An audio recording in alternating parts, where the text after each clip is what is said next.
When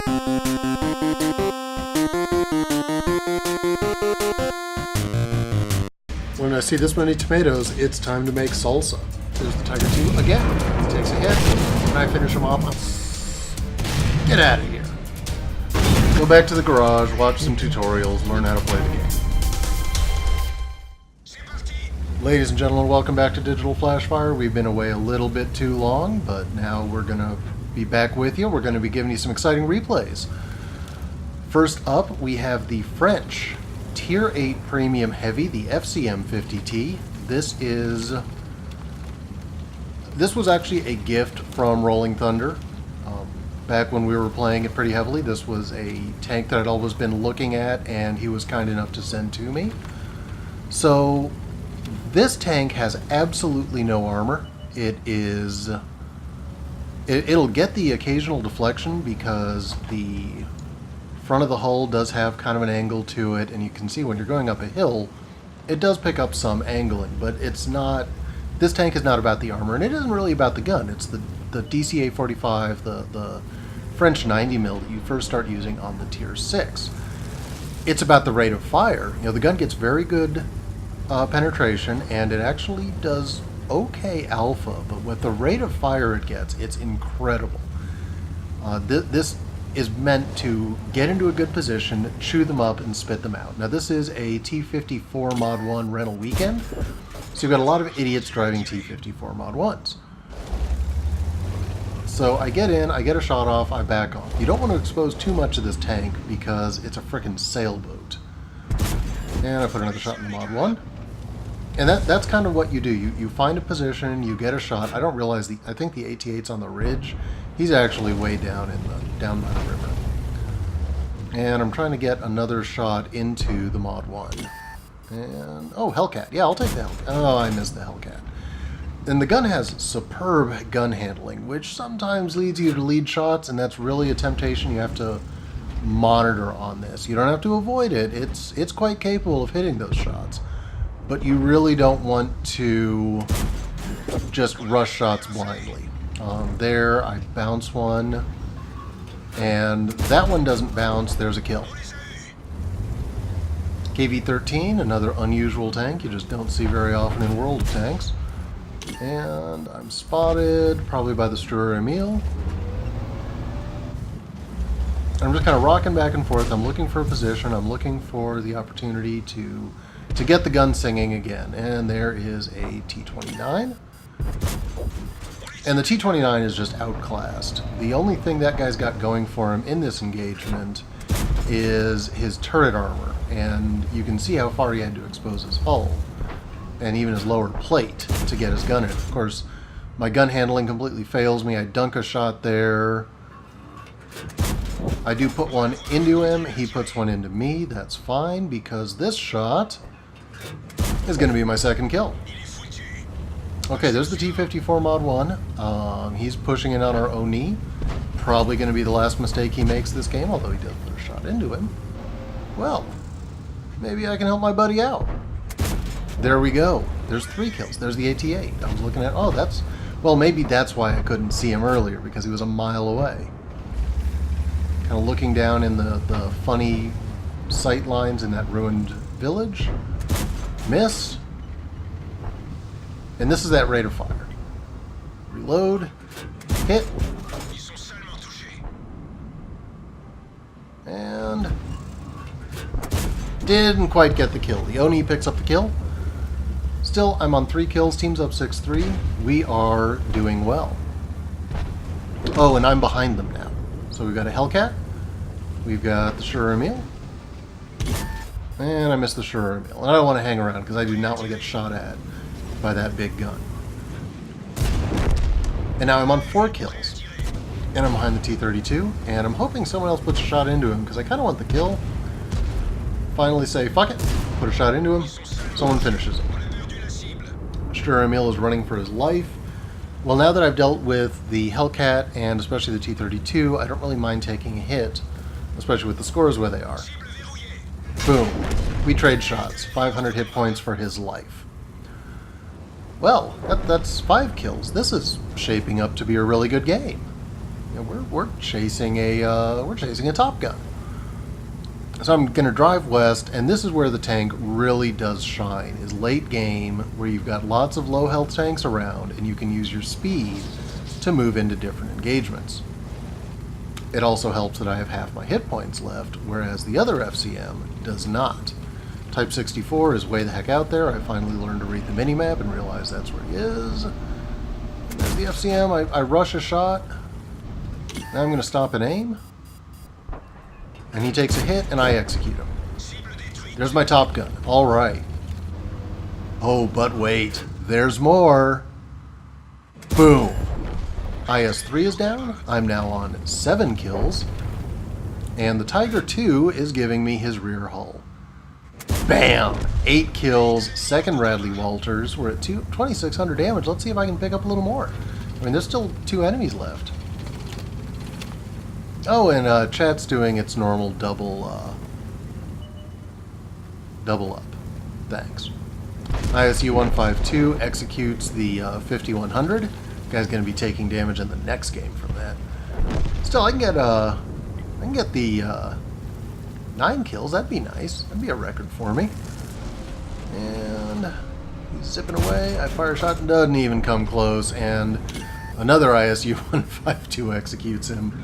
And that guy's going to be taking damage in the next game, too.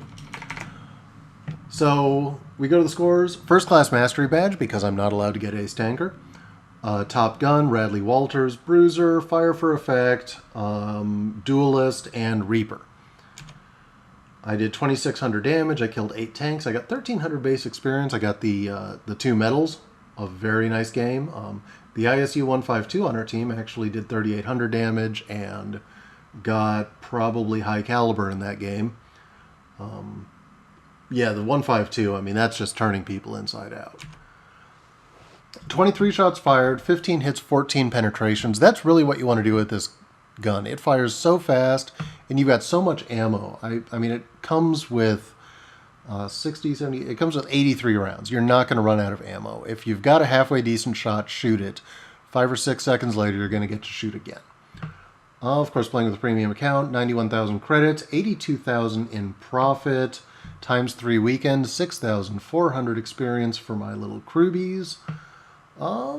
Pretty good game. Now, we're not going to top it, but let's see what else we've got on tap. Okay, and now we are in my favorite tank, the M6A2E1 Mutant.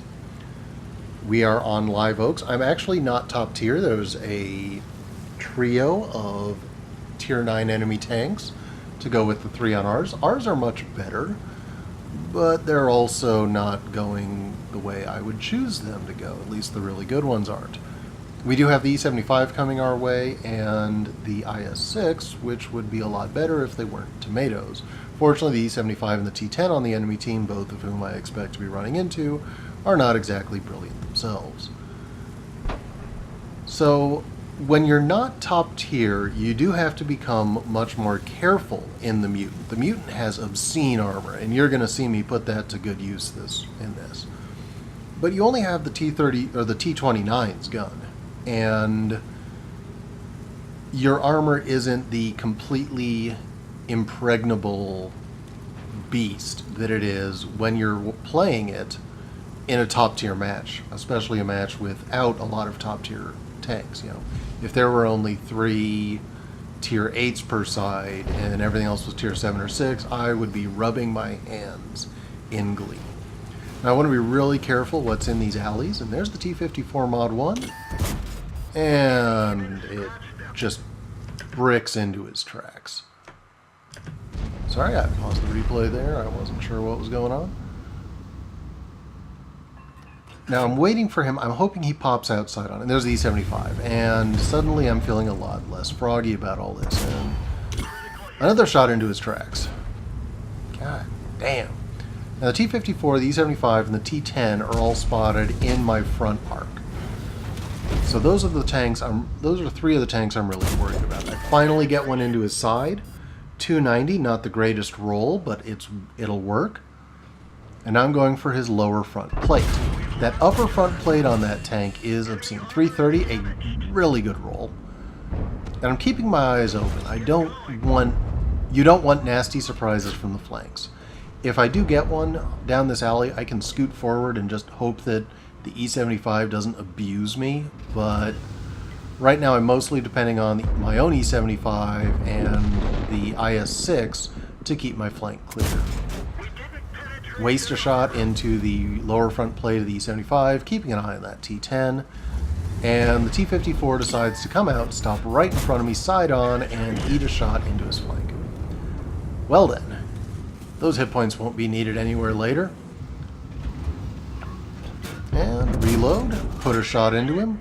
He's on 24 hit points. I'm sure our T-54 can handle him.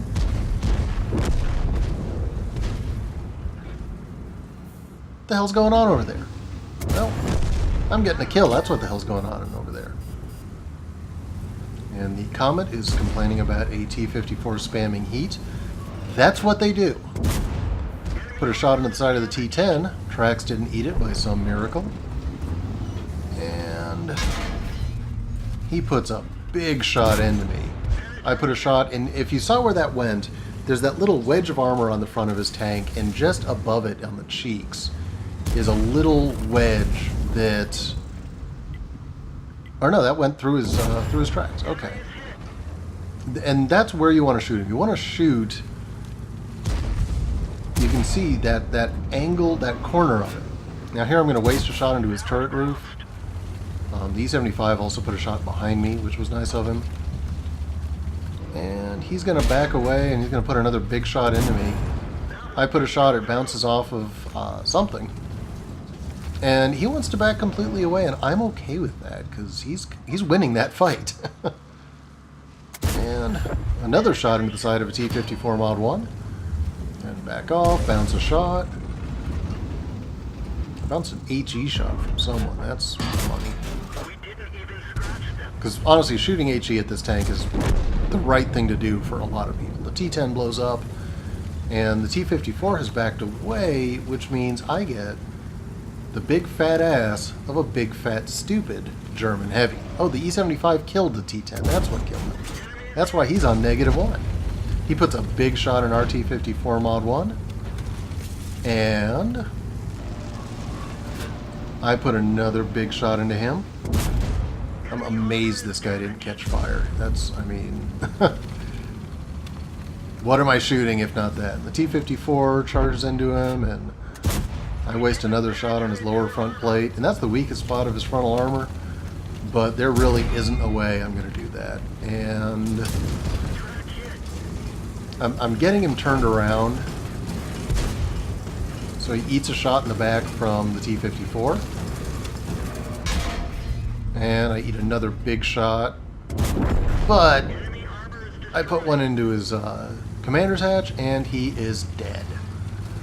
And that's what, you know, I just got in front, I bullied, I made myself the biggest threat when I really wasn't. And I kept the gun singing, I kept the gun working, and that battle you're actually going to see was 3,545 damage. Now we're going to hunt down and execute the last tank. You can see those big holes in the upper front plate. Yeah, those guys went right through this tank. So, another first class mastery badge, not allowed in Ace Tanker. Shellproof, Duelist, Fire for Effect, Bruiser. This one I did a lot more focused damage. I wasn't hoovering up low damage kills. I was getting in front and brawling, and that's absolutely what you do in this tank, and it's absolutely not what you do in the FCM50T. Top of the team with 3,500 damage, 2 kills, 1,200 base experience. Its Chestnut, the Comet, I'm guessing, had an absolute shit ton of spotting damage to get that high. The T-30 and E-75 were both kind of disappointing matches. The Type 4 Heavy did not. 2,000 damage and epic metal. I'm guessing he got the steel wall. 19 shots fired, 12 hits, 3,500 damage, 350 of it at long range. That's not something you see a lot in this tank. 1,680 damage blocked by armor. 2 vehicles spotted, 4 damage, 2 destroyed, 236 assistance damage, and another 92,000 credits for the piggy bank. Look, folks, it's a mutant. This is what it does. It gets in your face, it wrecks it, and it gives other people the opportunity to do some damage to you. Alright, folks, again, welcome back to Digital.Flash.Fire. Don't forget to like, share, subscribe to the channel, give us some feedback, throw some comments on there. We are more than happy to interact with you, and if there's things you want to see more of, things you want us to do better, let us know. Thank you very much, and have a good day.